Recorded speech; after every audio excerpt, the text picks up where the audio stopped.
목사가 되어서 사역을 하고 있는데요. 감사하게도 저희가 기회가 왔습니다. 모교에 제가 졸업한 그 신학대학원에 다시 가서 신학을 공부할 그 기회가 감사하게도 있었습니다. 그래서 막 공부를 이제 하는데 하루는 어느 교수님께서 강의 시간에 이렇게 말씀하시는 거예요. 돌아오는 주일에 섬기는 교회에서 부활에 관한 찬송가를 불러보세요. 그리고 제 얘기를 하는 겁니다. 그래서 선생님 말씀 잘 듣는 제가 바로 돌아오는 주일에 실행했습니다. 그래서 이제 그날 저희도 이제 예배 앞부분에 교회 이제 찬송가를 한 3곡, 4곡 정도 부르지 않습니까? 그래서 이제 찬송가를 그 교회에서는 반주한테 올라가면서 적어줬어요. 이렇게 포스트잇 같은 데다가 이렇게 찬송가 몇 번, 몇 장 이렇게 한다고 이렇게 적어줘서 이제 예배 안내위원 통해서 전달하고 저는 가서 이 강단에서 이제 예배를 인도하기 위해서, 사회보기 위해서 기도를 하고 있는데 옆에서 목사님 그러는 거예요. 그래서 딱 봤더니 그 반주하는 분이 오셔가지고 이게 맞나요? 그러는 거예요. 이 찬송가 이거 하실 게 맞느냐는 거예요. 그래서 예, 그랬더니 다시 한번 이 찬송가 악보를 보여주면서 이게 맞아요? 그러다고 그래서 예, 맞습니다. 그랬더니 예, 그러더니 가셨어요. 그게 첫 번째 반응이었고, 그래서 이제 찬양을 시작했습니다. 그래서 오늘 우리가 부른 무덤에 머물러 뭐 이런 찬양을, 부활에 관한 찬송가를 막 부르는 거예요. 근데 성도님들이 눈이 동그래지는 거예요. 예, 동그래지면서 심지어는 몇 분은 주보를 다시 보는 겁니다. 오늘이 부활주일인가? 이 교수님이 왜 우리에게 이번 돌아오는 주일에 부활에 관한 찬송가를 불러보십시오 하고 제의하셨냐면은, 오늘날 교회에서, 한국 교회에서 부활이 선포되어지고 있냐는 거예요. 부활에 대해서 선포하고 있냐는 거예요. 부활에 대해서 생각하고 있냐는 거예요. 부활에 대해서 기대하고 소망하고 있냐는 거예요. 그런 안타까움을 말씀하시면서 해보라고 한 것이었습니다. 근데 전 정말 반응은 제가 생각했던 것보다도 더 저에게 충격을 줬습니다. 그만큼 교회 안에서 부활에 대해 설교하지도 않고 서로 말하지도 않고, 여러분 부활에 대해 서로 말하십니까? 난 이 다음에 부활할 거야. 찬양도 하지 않고, 심지어는 바라지도 않고, 부활을 막 바라십니까? 부활해야지, 부활했으면 좋겠다. 그리고 그렇게 생각하기엔 정말 싫지만 설마 믿지 않고 있는 것은 아닌지, 그건 너무 심한 말인가요?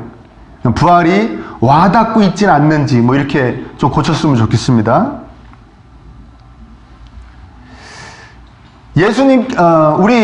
예수님께서 부활하신 날이 안식일 다음 날입니다. 그러니까 사실은 우리 매주가 부활주일이에요.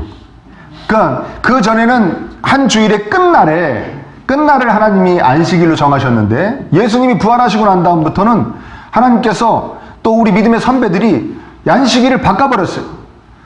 그 주의 첫날로 예수님의 부활을 기념해서 꼭 기억해야 된다. 꼭 감사하며 그 부활의 은혜를 높여야 된다. 늘 잊지 않아야 된다. 그래서 부활주일, 부활하신 날을 주일로 삼은 것입니다. 그래서 우리가 모여서 하나님께 감사 예배를 드리는 것이죠. 그러니까 매주일이 부활주일입니다. 그럼에도 불구하고 이런 현상이 일어날 줄 알았는지 우리 믿음의 선배들이 가장 교회 안에서 제일 중요한 정말 명절, 제일 중요한 절기로 부활주일을 딱 못 박아놨습니다. 그것도 춘분 후 만월 후 첫 주, 춘분이라는 절기 후에 그 다음에 음력 15일 만월, 보름달이 뜨고 난 다음에 첫 주로 딱 못을 박아놨습니다. 그래서 매년 이렇게 부활주일이 양력으로 바뀌는 것입니다. 지금부터 2000년 전 그 고린도 교회 안에 어떤 사람들도 부활에 대해 믿지 않았던 것 같습니다. 그래서 오늘 11절에 그리스도께서 죽은 자 가운데서 다시 살아나셨다 전파되었거늘 너희 중에서 어떤 사람들은 어찌하여 죽은 자 가운데서 부활이 없다 하느냐. 여러분, 이 시대가 어떤 시대입니까? 지금부터 2000년 전 이 시대가 어떤 시대입니까? 같은 고린도전서 15장에 이런 말씀이 나옵니다. 제가 읽어드릴게요. 3절부터 6절 말씀인데요. 바울 사도가 이야기하는 겁니다.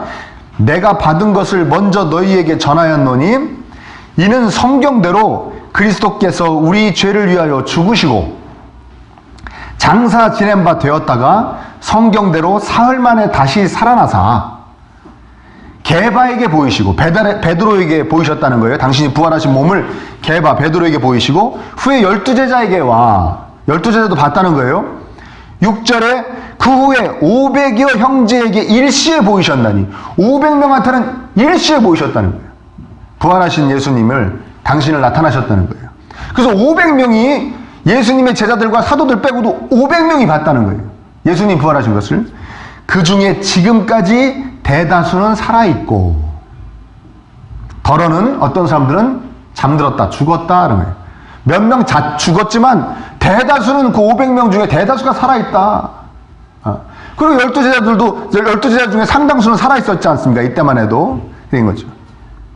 예수님께서 십자가에서 죽으시고 3일 후에 다시 살아나신 것을, 부활하신 것을 본 사람이 사도들 빼고도 500여 명이 있는데, 그 중에 대다수가 지금 엄연히 살아있는데도 고린도 교회 교인들은 부활이 어딨냐, 부활을 믿지 못하겠다고 얘기했으니, 지금은 부활을 목격한 사람이 한 명도 없는 시대에 사는, 그렇죠? 한국교회 이 땅의 교인들은 부활에 대해서 좀 안타깝게도 믿지 않는, 아니면 아까도 얘기했지만 그 심한 표현이라 그랬죠. 부활이 와닿지 않는 것은 너무나도 당연한 일이 아닌가. 그렇죠? 조금 위안이 되십니까? 그럼 고린도 교회의 어떤 자들은 왜 부활이 없다고 그랬는가? 우리가 한번 생각해 봐야 됩니다. 왜냐하면 우리에게 왜 부활이 와닿지 왔는가에 대한 이유하고도 좀 연결이 되기 때문에 그렇습니다. 이들은 왜 부활이 없다고 그랬는가? 학자분들은 추측하더라고요. 대개에게 한 3가지 정도로 추측하는데, 첫 번째는 뭐냐면 이들한테 그런 사상이 있어요. 헬라 철학에 의한 사상인데, 영혼은 영원히 소멸되지 않는 어떤 자유로운 어떤 그런 존재라고 생각했거든요. 영혼 자유로운 것이고, 그래서 죽는 건 뭐냐면 이 감옥 같은 이 악한 육체로부터의 탈출로 생각했대요. 그래서 진짜 실제 영혼들끼리 사는 실제의 세계로 쫙 자유롭게 헐헐 날아가서 그 실제의 세계에서 영혼들이 활동한다고 생각했대요. 무슨 얘기인지 알고 들으시는 거죠? 그런데 왜 부활해가지고 다시 감옥 같은 육체에 그 자유로운 영혼이 들어가냐 이거예요. 그 당시에는 또 영재주의라는 이단이 있었습니다. 육체는 악하고 영혼은 선하다. 이 악한 몸에 왜 다시, 부활이라는 것은 이 몸이 다시 살아난다는 거니까 이 영혼이 왜 다시 들어가냐는 거예요. 그래서 그 믿을 수가 없다는 것이죠. 영혼과 육체를 철저하게 분리하는 생각이 이들에게 부활이 없다 이야기하게 한 것이라는 겁니다. 그렇죠. 조금 이해되십니까? 우리는 이해 못하죠. 무슨 그런 생각들하고 살았지? 이들은 이 당시 그런 생각이 꽉 사로잡힌 사람들이에요. 그 두 번째는 뭐냐면, 그냥 우리 흔히 상식적으로 생각하는 겁니다. 아니, 죽으면 죽었지, 죽으면 끝이지, 뭘 다시 살아나는가. 그렇지 않습니까? 이들의 상식선에서 그런 사람을 볼 수가 없으니까요. 주변에서 죽었다가 다시 살아나는 사람을 볼 수가 없지 않습니까? 오늘날에도 뭐 가끔 가다가 무슨 무슨 뉴스 같은데 어떤 사람이 죽었다고 분명히 판정했는데 뭐 몇십 분 후에 다시 깨어났다, 뭐 이런 건 있죠. 그렇죠? 그런데 뭐 죽었는데, 그래서 뭐 죽어서 오래됐는데 뭐 무덤에 넣었는데 다시 살아났다, 이런 거는 전해지지 않지 않고 있습니까? 않지 않고 있습니까? 그러니까 이들은 믿을 수가 없다는 것이죠. 믿을 수가 없다는 겁니다. 근데 여러분, 우리는 믿어야 되고 믿고 있는 줄 믿습니다. 예수님은 부활하셨습니다. 아멘? 그 엄연한 사실입니다. 예수님 부활하셨어요. 자, 이번은 고난주간에 우리 특별히 그 주일, 매주 고난주간 금식으로, 하나님의, 예수님의 고난에 동참하면서 그때 특별히 읽자고 한 맥체인 성경 읽기표 말고 또 이렇게 본문을 제가 드렸죠. 마태복음 27장, 28장을 읽었는데, 감사하게도, 우리, 이 아들, 딸하고 같이 저하고 이렇게 읽게 됐어요. 다 읽었어요. 읽고 났는데 28장에 어떤 내용이 나오냐면 이런 내용이 나옵니다. 예수님이 부활하셔서 시체가 없어졌는데, 당연히 없어져, 부활하셔서 살아나셨으니까요. 경비병들이, 예수님의 시체를 지키던 경비병들이 대제사장과 장로들한테 가서 다시 살아났다, 없어졌다, 그렇게 얘기하니까 돈을 많이 주면서 이 대제사장과 장로들이 뭐라고 얘기하냐면, 너희들이 자고 있을 때, 우리들이 자고 있을 때 제자들이 와서 시체를 훔쳐갔다고 그래라, 그렇게 소문을 내라, 그러면서 돈을 많이 줍니다. 읽어보신 기억나십니까? 예, 그런 부분이 나오죠. 그래서 유대인들은 오늘까지도 그걸 믿더라, 그렇게 생각하더라는 표현이 나와요. 그러니까 우리 아들이 저한테 딱 질문하는 겁니다. 그러면 지금 유대인들도 여태 그걸 그렇게 알고 있냐는 거예요. 예? 제자들이 훔쳐갔다고 알고 있냐는 거예요. 그건 제가 모르죠. 유대인을 만나본 적이 없으니까 제가 모르죠. 그렇죠? 제가 뭐 유태인들을 만나서 물어본 건 아니니까 그거 잘 모르겠습니다. 그거에 대해서 제가 공부해 본 적도 없습니다. 그래서 제가 그런 대답 못했어요. 잘 솔직히 모르겠다, 그렇게 알고 있는지는. 근데 한 가지는 확실하다라고 제가 이야기해 줬습니다. 뭐가 확실하냐? 예수님이 정말 부활하신 것은 맞다. 왜 맞느냐? 여러분 생각해 보십시오. 제자들의 그 후의 행동을 보면 알 수가 있어요. 자신들이 훔쳐온 시체를 훔쳐왔다면, 아니면 부활하지 않아서 뭐 어디론가 그 시체가 뭐 없어졌다면, 제자들이 부활하신 예수님을 보지 못했다면, 제자들이 왜 예수님은 부활했다라고 외치다가 다 죽습니까? 아멘입니까? 아멘. 이해가 안 되지 않습니까? 자신들이 훔쳐왔다면, 아니면 부활하신 것을 못 봤다면 왜 우리 예수님은 부활했다라고 외치다 죽냐고요. 뭐 생기는 게 있다고, 그 사람들이. 뭐 잘 먹고 잘 사다 죽었다고. 다 고생하다가 복음 전하다가 정말 세상 말로 하면 거지같이 살다가 그래서 돌아가셨거든요. 그것도 다 살해당했지 않습니까? 거의 다 순교하셨단 말이에요. 부활하신 예수님을 보지 않고서는 도저히 할 수 없는 행동이에요. 이해할 수 없는 행동이에요. 이해되세요? 그러니까 그 제자들의 행동을 보면 예수님이 부활하신 것이 확실합니다. 그러니까 사도 바울도 그 예수님을 만났습니다. 그래서 예수님을 묻는 자들을 죽이던 사람이 예수님 부활을 전하다가 나중에 죽게 되는 그런 사람으로 변화된 것이죠. 여러분, 부활은 우리에게 참으로 중요한다는 거 여러분 잊지 않았으면 좋겠습니다. 왜 그러느냐? 여러분, 우리 자꾸 이렇게 생각하는 것 같아요. 아까도 그 고린도 교회 교인들이 뭐 영은 어떻고 육체는 어떻다 얘기하는 것 같이 우리가 신앙생활에 어떤 종착지 같이 그게 아닌데, 영원한 세계가 있는데도 불구하고 종착지 같이 여기는 게 뭡니까? 천국 가는 거예요. 천국 가는, 우리 영혼이 천국 가는 거다, 그 생각합니다. 거기가 끝이 아닙니다. 아멘? 그리고 여러분, 우리가 명심해야 될 것은 뭐냐면, 우리의 구원은 이미 시작됐지나 완성되지 않습니다. 우리 구원의 완성은 뭐냐면, 부활해서, 예수님 다시 오셔서 우리가 부활해서 영원히 아프지도 않을, 썩지도 않을, 죽지도 않을, 썩지도 않을 육체를 입고 예수님과 영원히 새하늘과 새 땅에 사는 것이 구원의 완성입니다. 이해되세요?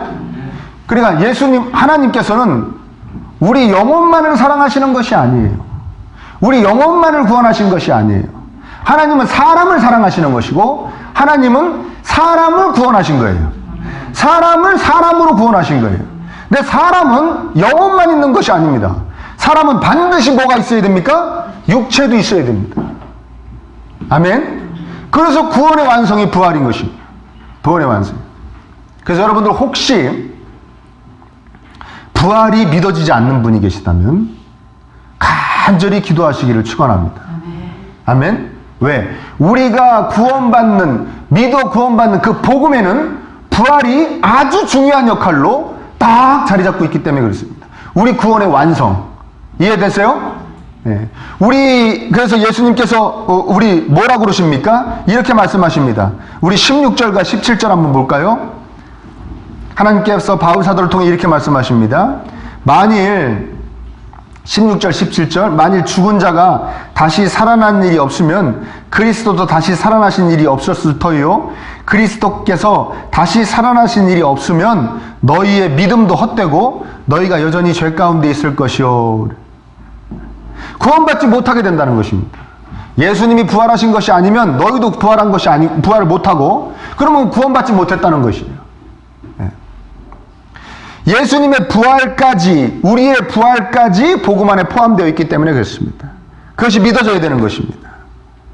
고린도전서 15장 20절 여러분 한번 함께 보죠. 오늘 읽은 본문 바로 다음 절입니다. 오늘 19절까지 읽었지만 20절 한번 같이 읽어보겠습니다. 20절 시작. 그러나 이제 그리스도께서 죽은 자 가운데서 다시 살아나사 잠자는 자들의 전 열매가 되셨구나. 예수님께서 이 땅에 오셔서 하나님의 명령대로 하나님의 말씀대로 온전히 순종하셨죠. 그래서 십자가를 지셨습니다. 그래서 죽으셨어요. 우리의 죄를 대속하신 겁니다. 죄값을 대신 치러주신 거예요. 그러니까 하나님 편에 봤을 때는 예수님의 죽음으로 우리 죄가 용서된 겁니다. 용서된 것이지 죄가 없어진 겁니까? 없어진 것은 아닙니다. 근데 예수님이 온전히 하나님께서 요구하시는 것을 순종해 내셨기 때문에 의롭다, 하나님의 그 의로움을 보셨어요. 그래서 그 의로움의 증거로 너는 나에게 올 수 있다, 마치 그런 표현으로 예수님이 부활하신 겁니다. 아멘입니까? 그러니까 예수님이 하나님 앞에 하나님께 갈 수 있는 그 의로움, 이 정도면 나한테 올 수 있다라는 그 의로움이 우리가 성령님의 능력으로 예수님과 연합되어질 때 그 의가 우리에게 전가됩니다.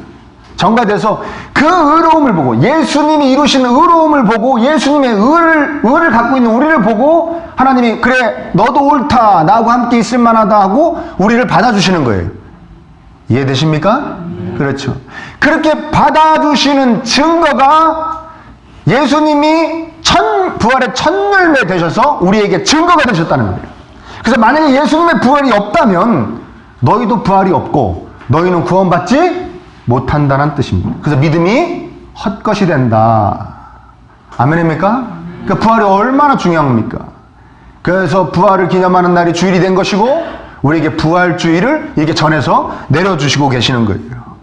죄 씻음을 받고 예수님의 의를 전가받고 사망 권세, 악한 원수마귀가 제일 강력한 무기로 우리를 공격하는 그 사망 권세를 완전히 이겨버린 증거가, 하나님과의 관계가 완벽하게 회복된 증거가 영원히 죽지 않는 인간, 즉 부활한 인간이기 때문에 우리는 그 부활의 신앙이 강력하게 있어야 구원받을 줄 믿습니다. 아멘. 아멘. 하나님은 사람을 구원하시는 것이기 때문에 그렇습니다.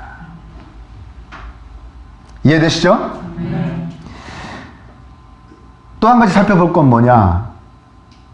이들이 부활에 대해서 왜 믿지 않았는가? 이들 중에 어떤 사람들 왜 부활이 없다고 그랬는가? 바로 이것 때문에 그렇습니다. 부활은 이미 지나갔다는 거예요. 영적인 부활만 인정했습니다. 자신들이 막 은사가 넘치니까요. 막 방언이 터지고, 막 신유의 은사가 나타나고, 막 예언의 은사가 나타나고, 그것도 한두 명이 나타나는 것이 아니고 막 물이 져서 나타나고 막 이러니까 이 고린도 교회는 은사가 강력한 걸로 굉장히 유명한 교회였거든요. 그러니까 영적으로 자식들이 다시 살아난 것 같은 거예요. 이게 부활이구나. 그리고 그 넉넉한 그 고린도라는 곳에서 이거 풍요로움을 누리면서 이게 부활이지 뭐가 부활이냐. 육체적 부활은 없다. 그래서 고린도전서 4장 8절에 그런 모습을 보고 사도 바울이 뭐라고 얘기했냐면 이렇게 얘기했습니다. 너희가 이미 배부르며 이미 풍성하며 우리 없이도 왕이 되었도다. 너희들 마치 구원이 완성된 것처럼, 구원이 끝난 것처럼 이미 구원 다 받아가지고 막 진짜 부활한 사람처럼 왕노릇하는 것 같이 스스로 왕인 것 같이 여기고 사는구나. 배부르구나. 풍성하구나. 이 세상에서 승리했다 이겁니다. 이미. 은사도 받았고, 그리고 충만한 것 같고, 세상에서도 성공했고 출세했고, 물질적으로도 어려움 겪지 않고 건강하고, 이미 예수님 믿음 복 다 받았는데 이게 복이지 뭔가 다르게 있겠는가? 이게 부활이다. 부활이 있다면, 구원받은 증거가 있다면 이거 아니겠는가? 이렇게 생각했다는 거예요. 이런 생각에 대해서 사도 바울은 이렇게 얘기합니다. 18절에 또한 그리스도 안에서 잠자는 자도 망하였으니, 부활이 없다면 이 세상의 삶이 그냥 끝이라면 이미 예수님 믿으면서 고생하다가 죽은, 여기서 그리스도 안에서 잠자는 자는 예수님 믿다가 이미 소천하신 분들을 얘기하는 거예요. 먼저 고생하다 예수님 믿다가 죽은 자들은 그럼 실패한 인생 아니냐 이거예요. 실패한 인생. 그러면서 19절 아주 문제가 되는 구절입니다. 19절 같이 읽어볼까요? 시작. 만일 그리스도 안에서 우리가 말하는 것이 다만 이 세상의 상품이면 모든 사람 가운데 우리가 더욱 불쌍한 자이니라. 우리가 부활을 믿지 않고 이 세상에서 받는 복만을 믿고 산다면, 이 세상의 삶뿐이라면 우린 참으로 불쌍한 사람들이다. 왜요? 여러분, 영생의 복이 없다면 우리가 받는 복이 도대체, 우리가 이 세상에서 받는 복이 도대체 뭐가 다른 우상 숭배자들보다 우월합니까? 우리 그런 생각 한번 해봐야 됩니다. 만약 이 세상에 받는 복이 우리가 받는 복의 전부라면 우리가 받는 복이 뭐 이렇게 다른 뭐 신을 안 믿는다고 얘기하는 무신론자나 아니면 다른 신을 믿는 다른 우상을 믿는 우상 숭배자들에 비해서 뭐가 이렇게 우월하냐고요. 정말 부자가 되고 싶으면 제가 교회로 가라고 그랬습니까? 절로 가라고 그랬습니까? 왜 그렇다고 그랬죠? 정말 지극한 부자 중엔 불교 신자가 더 많다고 그랬죠. 그래서 지극한 부자가 되고 싶으면 어디로 가라고 그랬죠? 절이요. 우리끼리 알고 있는 겁니다. 어디서 실제로 이렇게 얘기하면 또 안 됩니다. 정말 절로 많이 갑니다. 뭐 그들보다 이렇게 우리가 썩 잘 되었습니까? 그런 집 자식들보다 우리 자식들이 이렇게 썩 잘 되었습니까?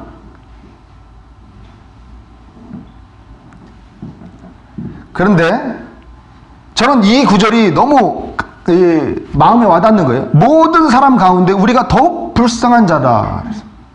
더욱 불쌍한 자다.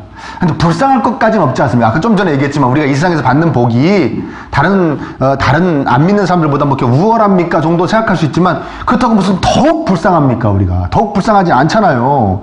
예수님 믿는 자들의 삶이 더욱 불쌍하다라는데 원문에는 이 더욱이라는 표현이 없어요. 더욱이라는 이 단어가 원문에는 없는데 문맥상 생각해 보니까 이런 말입니다. 우리가 바라는 것이 우리가 부활이 없고 이 세상의 삶뿐이라면 바라는 것이 우리는 모든 사람 가운데 가장 불쌍한 사람들입니다라는 뜻이에요. 문맥상 그렇게 해석할 수 있습니다. 제일 불쌍한 사람들입니다라는 뜻이에요. 여러분 이상하지 않습니까? 우리가 예수님 믿다가 영생이 없고 예수님 믿다가 그냥 죽으면 끝난다고 생각했을 때 우리가 예수님 안 믿는 사람보다 그렇게 불쌍합니까? 주일날 늦잠을 못 자서요? 주일날 어디 못 놀러 가서요? 아니면 내가 그렇게 애써 번 돈을 헌금을 해서요? 뭐죠? 내가 내 돈 들어가면서 막 전도하고 막 봉사하고 막 헌신하고 희생해서요? 그래서 불쌍한 겁니까? 그런 얘기는 아닌 것 같아요. 그렇죠? 이 당시에는 정말 불쌍했죠. 왜냐하면 이 당시에는 예수님 믿으면 따돌림을 당하기 시작했고 물질적으로도 굉장한 불이익을 당할 수 있었고 유대인들끼리 특히 유대인들끼리 다 이렇게 뭐 거래하고 그랬는데 예수님 믿으면 유대인들이 벌써 거래를 딱 끊어버리니까 출교시켜버리니까 자기 회당에서 출교시켜버리니까 아무 외톨이 되는 겁니다. 누구하고 거래합니까? 물질적으로도 어려워지고 이해되세요? 그 다음에 점점 예수님 믿는 사람들한테 테러가 가해지고 옥에 갇히기도 하고 나중에 죽기까지 하잖아요. 정말 불쌍하죠.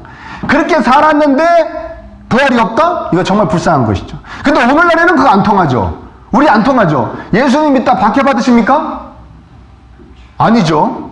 오히려 세상이 예수님 믿는 사람들이 우리를 박해한다고 그러죠. 우리를 못 살게 군다고 그러죠. 여러분 얼마나 예수님 믿는 사람들이 잘 먹고 잘 입고 잘 누리고 삽니까? 제가 증거를 대어드릴까요? 우리나라에서 복음화율, 그러니까 거기 거주하는 사람들이 예수님 믿는 그 비율, 거기 거주하는 총 인구 중에 예수님 믿는 비율이 제일 높은 데가 강남이에요. 우리나라 서울 강남. 근데 여러분도 저도 알고 있지만 우리나라에서 제일 잘 산다는 데가 어디입니까? 강남이죠. 그러니까 그냥 부활이 없고 그냥 이 세상에만 삶만 살다 돌아가셔도 억울할 게 하나도 없어요. 이미 예수님 믿어서 잘 먹고 잘 살고 잘 누리고 살았는데 뭐가 그렇게 불쌍하다는 겁니까? 그럼 이 얘기는 무슨 얘기입니까? 이런 얘기입니다.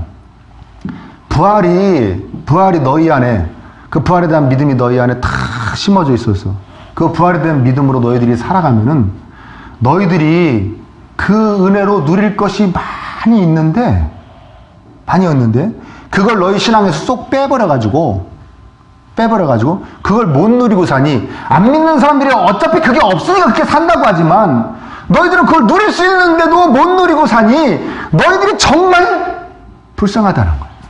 그게 바울 사도의 마음이에요. 아멘?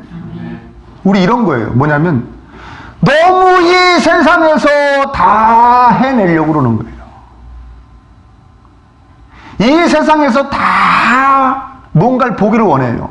이 세상에서 누리고 이 세상에서 열매를 얻기를 원합니다. 그래요, 안 그래요? 그렇죠? 네. 내가 열심히 뭘 하면 그 열매가 어디서 얻어져야 돼요? 여기서 얻어져야 돼요. 그렇죠? 내가 이 아이를 열심히 키우면 그 열매 어디서 봐야 돼요? 여기서 봐야 돼요. 그래요, 안 그래요? 그러니까 여기에 집중하는 겁니다. 여기에 집중하는 거. 여기에 집중하는 거예요. 한편으로 이해도 가요. 뭐냐면, 여러분, 우리가 부활한다는 건 뭡니까? 우리가 이렇게 살아서 있을 때에도 예수님께서 오시면은 우리가 새로운 육체, 이 썩어지지 않을 그 영광스러운 육체를 입기 때문에 부활하지만, 우리가 부활하면 보통 뭐가 생각나요? 죽어야 되잖아요. 죽어 천국 가고 뭐 이런 과정이 있지 않습니까? 그래요, 안 그래요? 그래요. 예. 그런데 제가 늘 얘기하지만 우리 죽음에 관한 신비 중에 뭐가 있다고 그랬죠? 언제 죽을지 모르고 누구나 죽는데 자기가 죽는다는 생각을 안 한다고 그랬죠. 그게 제일 신비로운 거라고 그랬죠. 자신이 죽을 것도 이게 와닿지가 않는데 무슨 부활이 와닿겠습니까? 그렇게. 아멘? 그래서 그래서 우리 믿음의 선배들이 부활하신 날 주일로 모이게 한 거예요. 제발 부활에 대해서 계속 얘기하라고. 자기 죽음도 안 와닿는 존재들이니 계속 얘기해야 된다고. 그래서 부활하신 날 모이게 하신 거예요. 부활주일을 제일 큰 절기로 주신 줄 믿습니다. 아멘? 여기 천년만년 살 것 같지만 여기에 집중하고 사는 거예요. 그리고 여기서 내가 해놓은 거 다 내가 천년만년 갖고 살 것 같이 살아요. 하나님 보시기엔 정말 안타까우신 것이죠. 얼마나 그야말로 안달복달을 합니까? 우리가 여기서 이 세상에서 열매를 다 누리기 위해서 고린도 교인들처럼 이미 부활했다. 이 세상에서 뭐 부족한 게 있는가? 이게 예수님 믿는 복이지 뭐가 또 다른 복이 있겠는가? 이게 다 아닌가? 그런 생각처럼 하나님은 말씀하시는 겁니다. 너희의 진정한 열매는 너희가 부활할 때 주는 나의 영광이다. 아멘? 하나님이 갖고 계신 영광을 우리에게 쫙 주시는 겁니다. 부활하시는 영광. 예수님과 똑같아지진 않지만 예수님과 많이 비슷한 존재로, 아멘입니까? 싹 변화되는 것이죠. 그게 너의 신앙의 열매라면 열매다. 그게 열매다. 근데 우리는 그렇게 생각하지 않죠. 여기서 열매를 다 거두려고 합니다. 자기를 들볶고 주변 사람들을 들볶습니다. 거기에 몰두합니다. 거기에 집중합니다. 하나님께서 말씀하시는 것이죠. 너희 마음에 부활에 대한 확신이, 부활에 대한 소망이 심어졌으면 좋겠다. 아멘? 그래서 네가 많은 것을 좀 내려놨으면 좋겠다. 여기서 좀 어떻게 해보려는 그런 간절함을 좀 내려놨으면 좋겠다. 그럼 너 훨씬 더 여유롭게 행복하게 살 수 있을 텐데. 아멘? 열심히 살지 말란 얘기 절대 아닙니다. 여러분 꼭 이런 얘기하면 그냥 탁 내려놓고 그냥 확 풀어져서 살라는구나 이렇게 생각하실 수 있는 분들이 계실까봐 제가 높아시게 말씀드리는데 열심히 사는 겁니다.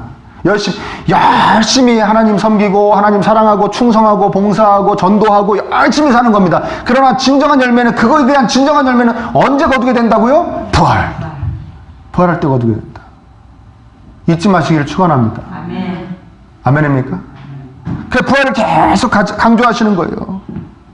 부활을 계속 강조하시는 거예요. 여러분, 아까도 얘기했지만 우리 구원의 완성은 부활입니다. 아멘? 마찬가지로 우리 부활에 대한 믿음이 우리 믿음을 완성시켜 줍니다. 성숙하게 해주는 거예요. 우리 믿음 안에서 부활에 대한 확신이 쏙 빠져버리면 우리는 늘 반쪽짜리밖에 되지 않습니다. 반쪽짜리. 아멘? 그렇죠. 여기서 얻어지는 열매로 일희일비하며 좀 좋으면 기뻐했다, 또 이상하면 열매가 별로면은 내 생각대로 안 되면 좀 슬퍼했다 뭐 이러면서 불신자와 별반 다를 게 없는 삶으로 계속 삽니다. 부활의 확신이 없기 때문에 그렇습니다. 내 진정한 열매는 저 때 맺어지는구나, 부활할 때 맺어지는구나, 저 영원한 세계에서 맺어지는구나라는 확신이 없기 때문에 내 믿음은 반쪽짜리 믿음밖에 안 되는 겁니다. 하나님께서 말씀하시는 겁니다. 부활이 너의 구원의 완성이듯이 부활에 대한 확신이 너의 믿음을 완성시켜 줄 것이다. 너희가 성숙한 그리스도인으로 변화될 것이다. 그리고 늘 의문투성입니다. 삶이 다 의문투성이에요. 풀리지 않는 문제들이 너무나 많습니다. 제가 옆에서 이렇게 봐도 또 그분이 말씀하시기에도 기도도 많이 하고 전도도 많이 하고 정말 그냥 말씀하시는 거나 생각하는 거나 행동하는 거나 얼마나 선하신지 몰라요. 신실하고 그리고 예수님 닮아가려고 막 애를 씁니다. 제 얘기 아닙니다. 저는 죄송하게도 아직 그런 목사님이 되려면 한참 이제 더 열심히 해야 돼요. 여러분 기도해 주셔야 되고요. 그런 목사님이 계세요. 제 주변에 몇 분 계십니다. 야, 정말 참된 목자 상이다. 부흥이 안 돼요, 교회가. 목회가 잘 안 돼요. 안 돼요. 그런데 반면에 어떤 목사님은요, 예수님의 예자도 모르는 것 같아요. 응? 예수님의 예자도 모르는 것 같아요. 그리고 목회를 하는 거 보면은 무슨 개인 사업하듯이 사업체를 불려나간다는 마음으로 막 하는 것 같아요. 아, 근데 엄청 부흥돼요. 어? 그 설교 시간에 예수님 얘기 한 번도 안 해도 다 설교 다 좋대요. 설교가 좋대요. 막 엄청 부흥해요. 엄청 부흥해요. 그럼 저게 숙제예요. 그러면 또 성도님들이 이렇게 생각해요. 그래도 뭔가 우리가 모르는 게 있겠지. 있긴 뭐가 있어요. 여러분, 성도가 예수님 닮아가려고 애쓰는 것 빼고 뭐 다른 게 있어야 되는데요. 아멘입니까? 이해되십니까? 그게 첫 번째 증거지. 그 증거가 나타나지 않는데 여기는 왜 부흥하지 못하고 여기는 왜 엄청나게 부흥을 합니까? 숙제입니다. 숙제입니다. 여기는 왜 이렇게 열매가 맺냐? 여기 열매가 안 맺고 하나님 말씀하시는 겁니다. 그거 진짜 열매 아니야. 진짜 열매는 언제 맺어진다? 부활할 때 내 영광을 줄 거야. 농어촌에서 2명, 3명 앉혀놓고 복음 전하시는 분들, 그런 목사님들 어디서 열매를 얻습니까? 그래서 자기가 텃밭에서 막 농사져서 장날에 가가지고 내다 팔아가 간신히 그 목사님 가정이 먹고 사는 그런 목사님들 어디서 열매를 얻습니까? 부활을 때 얻는 거예요. 안 그러면 이 숙제가 풀리지 않는 거예요. 여러분, 왜 세상에서 악인이 형통하고 선인이 고난당합니까?